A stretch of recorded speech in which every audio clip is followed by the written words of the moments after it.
स्वागत है। मेरे सामने अमेज़फिट एक्टिव 2 राउंड एडिशन है और मैं आपको दिखाऊंगा कि इस घड़ी को एंड्रॉयड फ़ोन के साथ कैसे पेयर किया जाता है।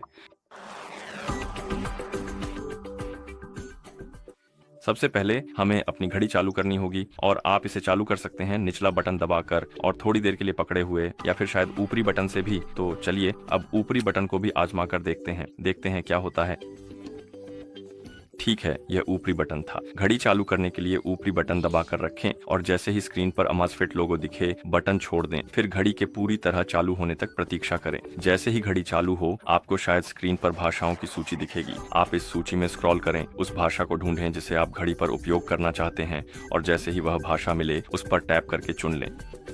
इसके बाद आपको एक संदेश दिखाई देगा जिसमें उस फोन पर ज़ैप एप्लीकेशन डाउनलोड और इंस्टॉल करने के लिए कहा जाएगा जिससे आप अपनी घड़ी को पेयर करना चाहते हैं। तो अब कृपया अपने फोन पर जाएं। ये सुनिश्चित करें कि आपके पास इंटरनेट कनेक्शन और ब्लूटूथ दोनों ही चालू हैं ताकि प्रक्रिया में कोई बाधा ना आए। एक बार जब आप ये कर लें तो प्ले स्टोर खोलें, फिर सर्च पर टैप करें। अब सर्च बार में ज़ैप टाइप करें जिसमें 2 P हों और फिर सर्च पर टैप करें। ध्यान रखें कि ज़ैप सही तरीके से टाइप किया गया हो और आपको यह एप्लीकेशन दिखाई देनी चाहिए ज़ैप इसी आइकन के साथ।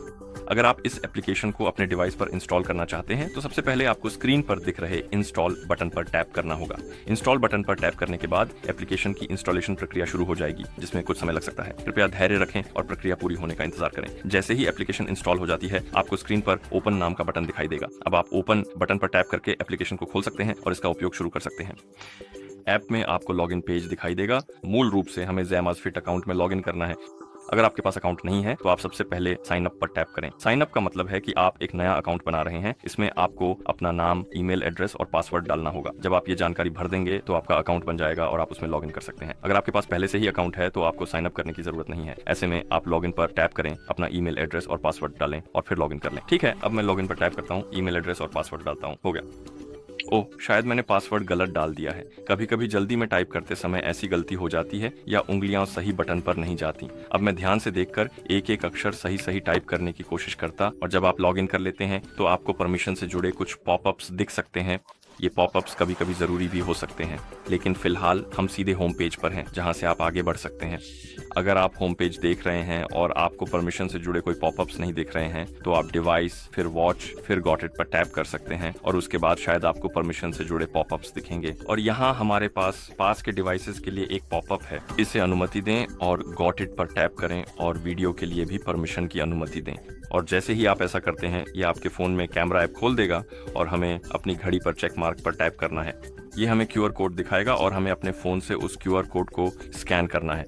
तो मूल रूप से आपको अपने फ़ोन का कैमरा घड़ी की ओर करके इस तरह QR कोड को स्कैन करना है और जब आप QR कोड स्कैन कर लेते हैं तो ये दोनों डिवाइस को आपस में कनेक्ट करना शुरू कर देगा जिससे डेटा ट्रांसफर की प्रक्रिया शुरू हो जाती है। अब स्क्रीन पर दिए गए निर्देशों का पालन करें। सबसे पहले अलाउ पर टैप करें ताकि कनेक्शन की अनुमति मिल सके। इसके बाद डन पर टैप करें और सुनिश्चित करें कि प्रक्रिया पूरी हो गई है।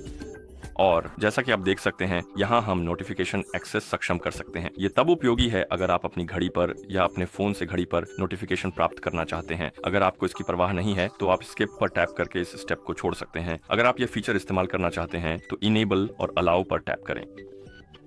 अगला विकल्प है ब्लूटूथ कॉल्स। ये फीचर खास तौर पर उनके लिए है। अगर आप मूल रूप से ब्लिप्स देखें, अपने फोन पर कॉल्स को अपनी घड़ी से मैनेज करना चाहते हैं तो आपको कुछ परमिशन देनी होगी।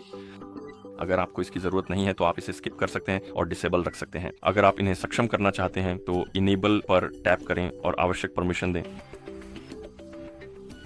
और फिर हमारे पास है सभी कॉन्टैक्ट्स को कॉल करने का विकल्प। मूल रूप से आप ज़ैप एप्लीकेशन या ज़ैप फ्लो के जरिए अपने कॉन्टैक्ट्स को कॉल कर सकते हैं, लेकिन यह केवल और सिर्फ तभी संभव है जब आप एप्लीकेशन को अपने कॉन्टैक्ट्स तक पहुंचने की अनुमति प्रदान करें। तो अगर आप अपनी घड़ी पर लिस्ट से कॉन्टैक्ट्स चुनना चाहते हैं और फिर घड़ी से ही उन्हें कॉल करना चाहते हैं तो इसके लिए आपको परमिशन देनी होगी। अगर आपको इसकी जरूरत नहीं है तो आप स्किप पर टैप कर सकते हैं। अगर आप इसका उपयोग करना चाहते हैं तो इनेबल पर टैप करें और आवश्यक अनुमतियां दें। SMS और वॉइस कमांड्स के लिए भी यही प्रक्रिया है। अगर आप इनका उपयोग करना चाहते हैं तो परमिशन दें वरना स्किप करें।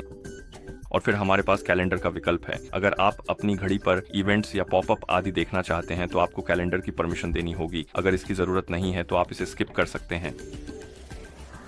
और अंत में लोकेशन की बात आती है तो मूल रूप से यह मौसम और अन्य चीजों के लिए उपयोग होगी जिनके लिए लोकेशन एक्सेस की जरूरत होती है। अगर आपको इसकी जरूरत नहीं है तो आप इसे स्किप कर सकते हैं। अगर आप इसे सक्षम करना चाहते हैं तो इनेबल पर टैप करें और जब ऐप का उपयोग कर रहे हों फिर डन पर टैप करें और आपको अपने डिवाइस पेज पर Amazfit Active 2 दिखाई देगा।